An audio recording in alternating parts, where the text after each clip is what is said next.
She said, "It's not the same thing. He's just my friend." When I objected to her weekend trip with her male bestie, I said, "I understand." Then I booked my own weekend trip. She found out how not the same it was when she saw who my travel companion was. I, 29 male, need to get this off my chest because I'm sitting in an airport lounge right now, and my phone is blowing up with messages I'm not reading. My girlfriend Jenna, 27, and I have been together for 3 years, living together for 1. Overall, things were good. We split bills, had similar goals, decent chemistry. But there was always this one friction point. Marcus. Marcus, 28, is her best friend from college. They text daily, have inside jokes, go to lunch twice a week. I tried to be cool about it because, hey, I'm not controlling, right? I have female friends too. The issue started 2 months ago. Jenna came home all excited. "Jenna, babe, Marcus found this amazing deal for a wine country weekend. There's this boutique hotel doing a promotion." "Nice. When are we going?" "Oh, actually it's just me and Marcus. It's been forever since we had friend time." "A weekend trip? Just you two?" Rolling her eyes. "God, don't be that guy. He's just my friend. We've been planning this forever. I'm uncomfortable with my girlfriend going on a romantic weekend getaway with another man." "It's not romantic. Wine tasting is just an activity. You're being super insecure right now." We argued for 2 hours. She kept insisting it was not the same thing as a couple's trip. Marcus was basically her brother. I was being controlling and jealous. She actually said I needed to work on my trust issues. Finally, exhausted, I said, "You know what? I understand. You're right. Friends should be able to travel together." Jenna hugging me. "See, I knew you'd come around. You're the best." She booked it that night. The trip was set for next weekend. Meanwhile, I made my own booking. Remember my coworker Natalie, 26? We'd gotten pretty close over a project last year. Professional, but definitely friendly. Grabbed drinks sometimes after brutal deadlines. She'd mentioned wanting to check out this new resort about 3 hours away. Texted her that night. Me, "Hey, random question. Still interested in that resort trip? I'm thinking next weekend." "OMG, yes. Sarah was supposed to go with me, but she bailed. You serious?" Me, "Dead serious. I'll book 2 rooms. Split the gas?" "Perfect. This is gonna be so fun." Booked it. 2 rooms, to be clear. But the resort packages included couples massage, sunset sailing, wine pairing dinner, the whole 9 yards. Their Instagram is full of romantic couple photos. Didn't mention it to Jenna. She spent the week packing, talking about all the wineries she and Marcus would hit. I nodded along, packing my own bag when she wasn't around. Friday came, she kissed me goodbye. "Jenna, see you Sunday night. Don't be mopey. Maybe call the guys for poker?" Me, "Actually, I've got plans too. Have fun." "Oh, good. See, healthy separate activities." She left. I waited an hour, then headed out myself. The thing about social media is that everyone uses it. Natalie posted a story from the road. Selfie of us in my car, sunglasses on, Starbucks cups, captioned, "Weekend adventure loading." 20 minutes later, my phone exploded. Jenna calling. Ignored it. Texts flooding in. "Who is that? Are you fucking serious right now? Call me back now. This is not the same thing and you know it."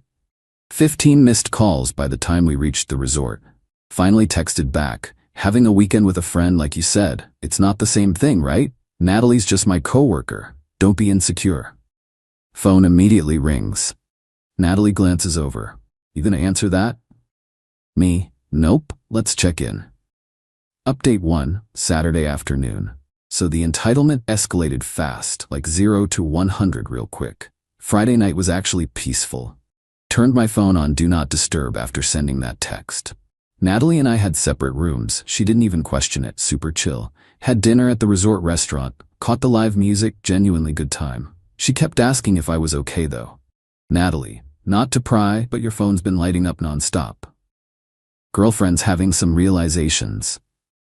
"Ah, the weekend trip double standard thing?" "How'd you guess?" "Dude, you literally asked me on a spite vacation. I'm not dumb. Plus Jenna's stories show her with that Marcus guy at some romantic-looking vineyard." Woke up Saturday to 47 missed calls. 47. Plus texts from numbers I didn't recognize. Turns out Jenna had recruited her flying monkeys. Her sister Daniela, "WTF is wrong with you? Jenna's crying." Her best friend Qley, this is manipulation and you know it, super toxic behavior. Even her mom, treating our daughter this way is unacceptable. Call her immediately. The hypocrisy was stunning, but the best message was from Marcus himself. Hey man, just wanted to say this is really uncool. Jenna's upset and it's ruining our trip. I thought you were more secure than this. Marcus, the dude who took my girlfriend on a wine country weekend, is lecturing me about being secure. The audacity. Around 11 a.m., Jenna switched tactics. The angry text stopped. Now came the manipulation. Please just talk to me. I see what you're doing. Can we discuss this like adults? I'll come home right now if you stop this. Then she played what she thought was her trump card. Posted an Instagram story, her in a sundress at a winery, looking sad. Captioned, when you realize some people would rather be petty than trusting. The comments rolled in immediately. Her friends attacking me without even knowing the story. Men are trash. You deserve better. He's showing his true colors. You know what I did? Nothing. Natalie and I went to the beach. She posted a picture of us on paddleboards, tagged the location, big smiles, nuclear meltdown incoming. Update 2. Sunday morning, Jenna went DEFCON 1. Saturday night, after the paddleboard pic, she tried calling Natalie. Yeah, she social media stalked until she found her number and called my friend. Natalie showed me her phone. 18 missed calls from an unknown number, plus DMs on Instagram, Facebook, even LinkedIn.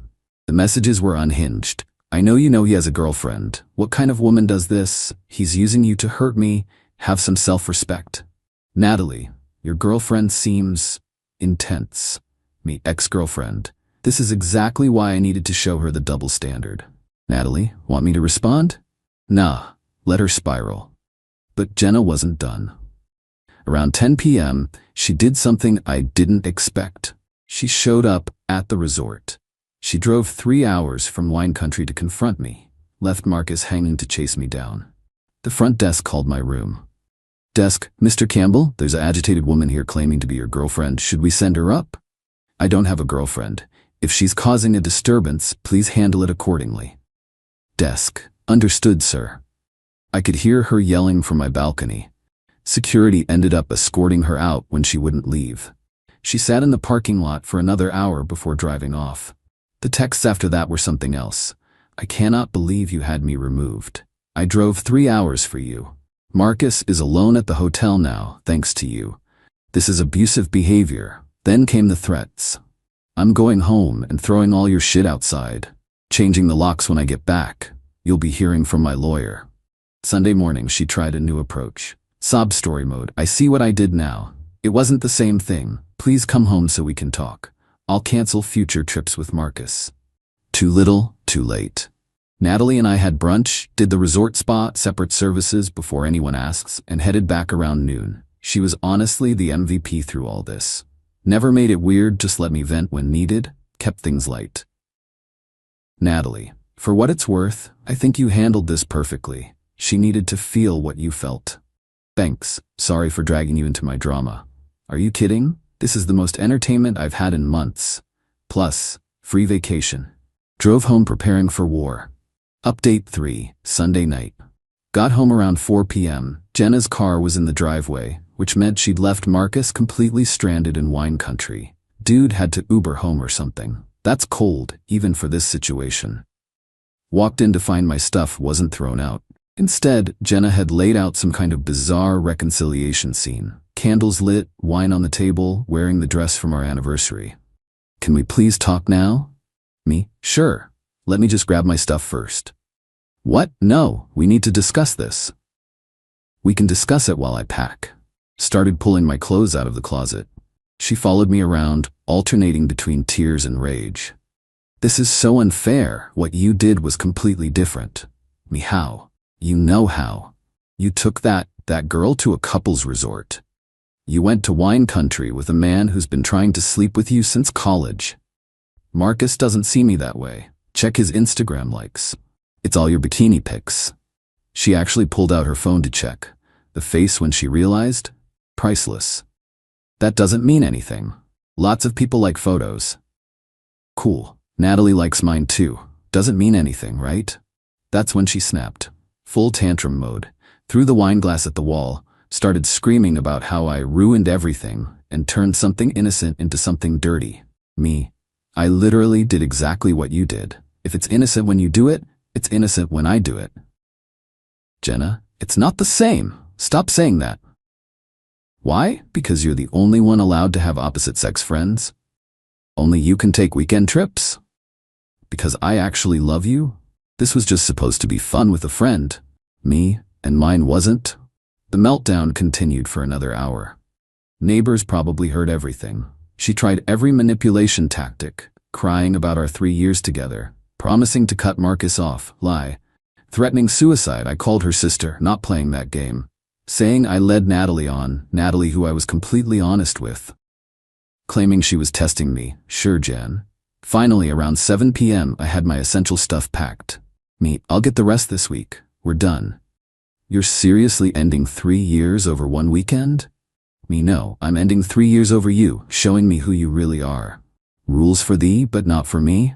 That's not a partner, that's a hypocrite. Left her there crying. Went to my buddy Derek's place. He had beer and a couch ready. Update 4, Tuesday. The extinction burst has been spectacular.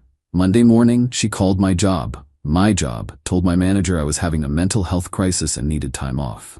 Manager called me. Hey, your girlfriend called, said you're going through something? Me, ex-girlfriend, I'm fine. She's going through something called consequences. Ah, one of those? I'll note she's not authorized to call on your behalf. Then she went nuclear on social media. Full smear campaign. When you find out your boyfriend of 3 years planned a revenge cheating weekend. Some men can't handle strong women with male friends. Manipulation and gaslighting are abuse, period. Posted screenshots of my texts but conveniently cropped out her parts, made me look psycho. Her friends ate it up. Comments about toxic masculinity, fragile egos, this is why we choose the bear, etc. So I did something petty. Posted my own update. Interesting how it's only cheating when I do the exact same thing she did. Attached screenshots of her original texts about the Marcus trip. The it's not the same thing messages. The stop being insecure lectures. Then the kicker. Natalie commented, for the record, separate rooms, no romantic anything, and he talked about feeling disrespected the entire time. Some of y'all owe this man an apology. The narrative flip was instant. Suddenly, her friends were quiet.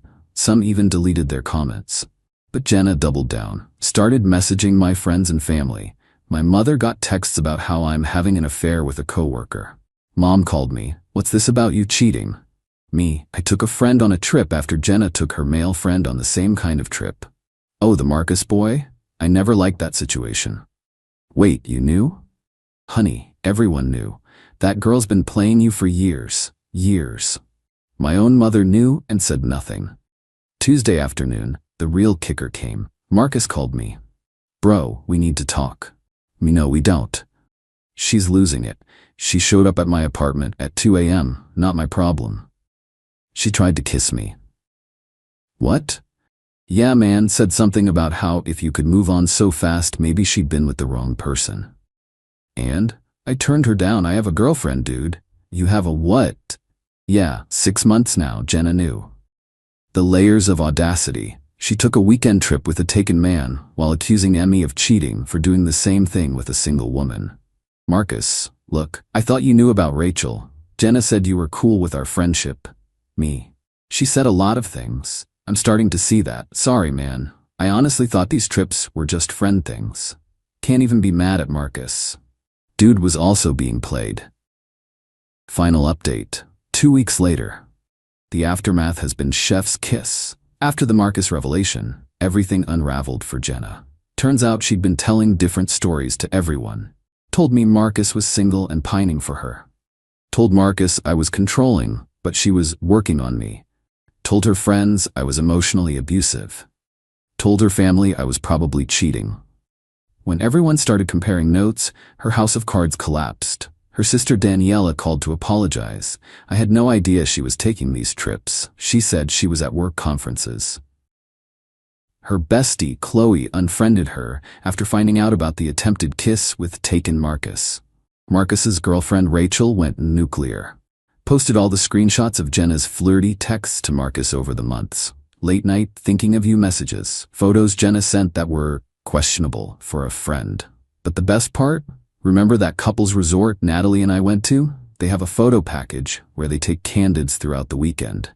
Natalie bought it as a joke and sent me the link. Every single photo shows us doing completely platonic friend things. Sitting across from each other at dinner, not next to. High-fiving after paddleboarding, not embracing. Separate loungers by the pool.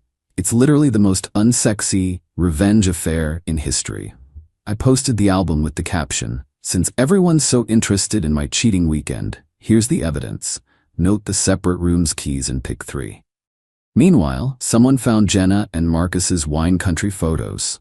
Cozy dinner selfies, sunset watching, her leaning on his shoulder. The comparison was not favorable to her narrative. Last I heard, she had to move back with her parents, couldn't afford rent alone. Lost half her friend group who felt lied to. Marcus blocked her after Rachel threatened to go full scorched earth. Her job found out she lied about those conferences, used sick days for Marcus trips. She sent one last text last week. "I hope you're happy. You destroyed my life over nothing." I responded, "I didn't destroy anything. I held up a mirror. You didn't like what you saw." Blocked her after that.